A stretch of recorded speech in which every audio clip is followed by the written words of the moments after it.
тээврэх систем байгаа. Энэ нь болохоор анх Канадын Эрдэнэтен 16 ширхэг дугуйт мотор байдаг.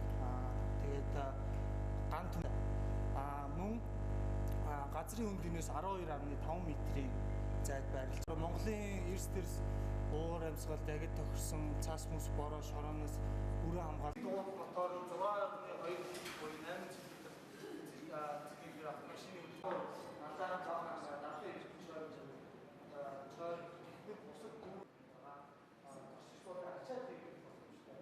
Зөвхөн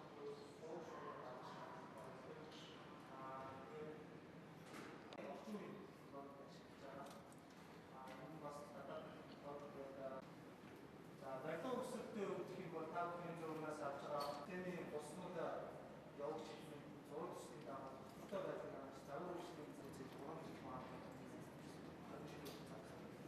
зам болон орны зам байгаад орчих. Зөвхөн бас болж байгаа. Манай estimation Mongolia компани